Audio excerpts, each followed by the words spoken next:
이번 미국 대통령 선거는 도널드 트럼프 공화당 후보의 압승으로 끝났습니다.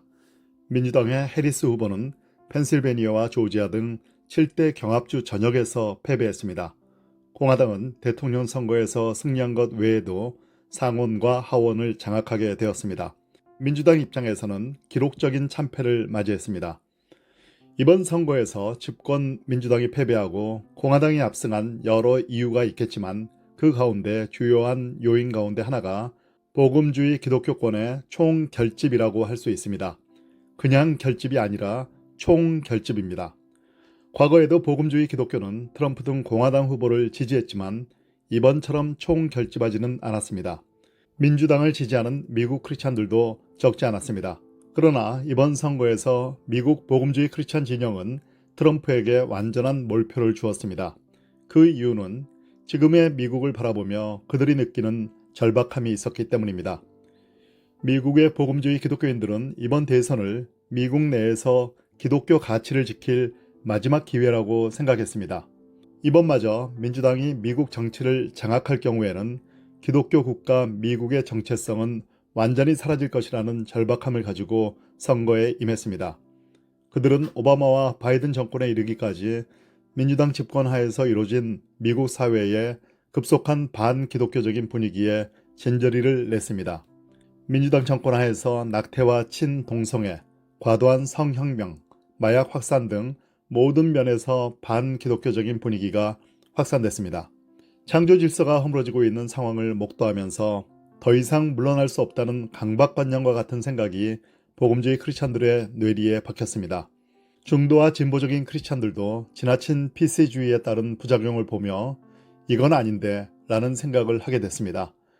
그래서 그들은 이번에 총결집했습니다. 총결집입니다. 미국 내에서 기독교 복음주의 진영의 결집은 선거 결과에 상당한 영향을 미칩니다. 특히 박빙으로 예상된 경합주의 선거 판세에는 결정적입니다. 미 전역의 복음주의 크리스찬들은 자신들의 투표 행위는 물론 경합주 내에 있는 지인들에게 적극적으로 연락해 이번 한 번만은 꼭 트럼프에게 투표해달라고 부탁했습니다. 트럼프가 좋아서 그런 것이 아니라 최악의 상황은 피하고자 하는 간절함이 있었던 것입니다. 마지노선처럼 이번에 방어선을 구축하지 않으면 상황은 끝나게 된다고 생각한 것이죠. 그 결과가 트럼프와 공화당의 압승이었습니다. 이것이 언론에는 충분히 노출되지 않았지만 이번 미국 선거 저변에 흐른 주요한 정서였습니다. 미국 주류 언론은 물론 한국 언론들도 이 정서를 읽지 못했기 때문에 선거 당일까지도 해리스의 우세를 예측했던 것입니다. 자, 이제는 한국의 정치권과 정치인들에게 던지는 이야기입니다. 아니, 경고입니다. 제가 감히 경고하는 것이 아니라 트럼프의 당선이 한국의 정치인들에게 보내는 준엄한 경고입니다. 한국의 정치인들은 이 경고를 신중하게 들어야 합니다. 한국의 복음주의 기독교인들의 간절한 목소리를 외면할 경우에는 이번 미국 대선과 같은 상황이 한국의 정치계에도 빚어질 수 있다는 경고입니다. 지금 한국의 크리스찬들은 미국 복음주의 크리스찬들과 비슷한 생각과 절박함을 갖고 있습니다.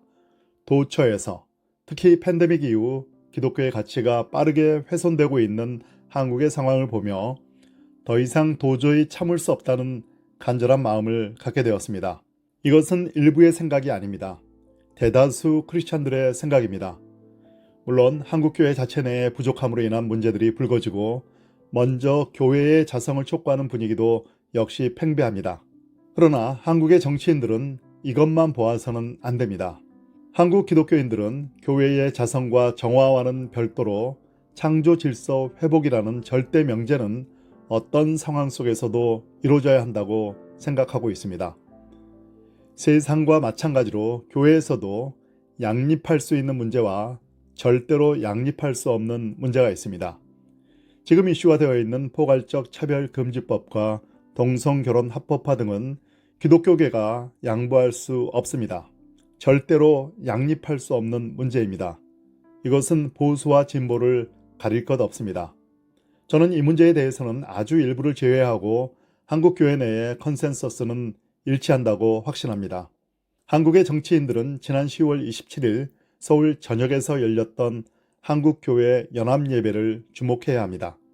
굳이 모인 수를 말하지 않겠지만 엄청난 숫자의 크리스찬들이 모여 창조 질서 회복을 외쳤습니다.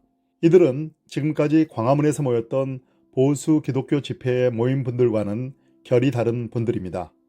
광화문 집회에서 흔히 보이던 태극기도, 성조기도, 이스라엘 국기도 없었습니다. 관망하던 평범한 일상을 사는 크리스찬들이 광장에 나왔습니다. 그들은 왜 나왔을까요? 그들이 모인 이유는 절박함 때문입니다. 지금 미국 복음주의 기독교인들이 느끼는 절박함과 같은 절박함입니다.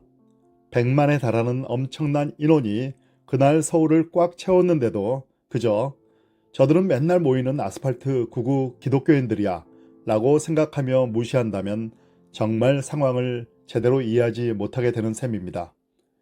물론 언론도 마찬가지입니다. 지금 한국의 건강한 기독교인들과 교회들이 움직이고 있습니다. 포괄적 차별금지법과 동성결혼 합법화 문제 등의 이슈는 비단 기독교계만의 문제도 아닙니다. 가톨릭과 불교 등 다른 종교에서도 기독교만큼 행동하지 않아서 그렇지 같은 생각을 갖고 있습니다. 12.7 집회가 끝난 후 불교계와 가톨릭계에서도 준비 관계자들에게 우리가 하지 못하는 일을 해줘서 고맙다는 말을 했다고 합니다. 한국의 정치인들은 이런 정서를 반드시 알아야 합니다. 미국 대선의 결과가 보내는 경고를 엄중하게 받아들여야 합니다. 그래서 한국 사회에서 벌어지는 창조질서 회복에 대한 문제를 진지하게 받으며 고민해야 합니다. 국민의힘이건 민주당이건 상관없습니다.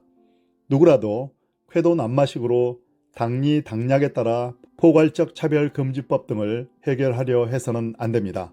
그러면 미국과 같이 선거에서 반드시 심판을 받게 될 것입니다. 윤석열 대통령과 한동훈 국민의힘 대표, 이재명 민주당 대표 등 정치권, 특히 국회의원들이 이 칼럼을 보시고 이 문제는 정말 쉽게 생각해서는 안 되는 치명적인 문제구나. 정말 한국의 기독인들이 총결집할 수 있겠구나 라고 받아들이기 바랍니다. 그래서 기독교 가치를 침해할 수 있는 핵심 사항을 법제화할 때엔 더욱 신중하시기 바랍니다. 저는 이것이 우리 대한민국의 이익에 부합된다고 믿습니다. 지난 시절 한국 사회는 한국 교회와 함께 걸어갔을 때 안정되고 행복했습니다. 지금의 부족한 교회의 모습이 아니라 역사 가운데 한국 교회가 했던 선한 일들을 기억하십시오. 국회에 들어가 있는 크리스찬 국회의원들에게도 한 말씀 드리고 싶습니다. 한 번이라도 주 예수 그리스도의 이름 때문에 당론과 달리 내가 이 결정을 내렸다 라는 고백을 할 수 있기 바랍니다. 사실 수많은 크리스찬 정치인들이 있다는데 대한민국 정치판에서 예수님의 이름 때문에 당론과 배치된 결정을 내렸다고 자신있게 말하는 국회의원을 거의 보지 못했습니다. 정치인이기 이전에 먼저 크리스찬으로서 행동하십시오. 주님의 이름으로 선한 결정을 내려보십시오. 여러분들이 이 소중한 시기에 국회의원이 된 것은 바로 이때를 위함이 아닐지 누가 알겠습니까? 한 번만이라도 정당을 넘어선 하나님의 국회의원으로서 판단하고 결정하고 행동해 주시기 바랍니다. 그것이 결과적으로도 여러분에게 유익할 것입니다. 이상이 트럼프 당선이 한국 정치인들에게 보내는 경고란 제목의 기록문화연구소의 칼럼이었습니다. 한 가지 부탁이 있습니다. 저희 기록문화연구소는 하나님의 마음을 시원하게 해드리는 하나님의 언론을 표방하고 노력하고 있습니다. 지금 저희에게는 한국교회 성도님들의 후원이 절실히 필요합니다. 마음 빼앗기 전쟁이 심각히 진행되는 이 시대에 저희가 하나님의 마음을 일시에 전해 사람들로 하여금 하나님으로 향하게 하는 하나님의 언론의 역할을 할 수 있도록 마음을 모아주시기 바랍니다. 돌아보면 해야 할 일들이 너무나 많지만 저희 힘만으론 역부족입니다. 그래서 한국교회 성도님들의 십시일반을 구합니다. 가능하면 월 정기 후원과 헌금을 통해 기록문화연구소가 이 소중한 일을 변함없이 할 수 있도록 부탁드립니다. 감사합니다.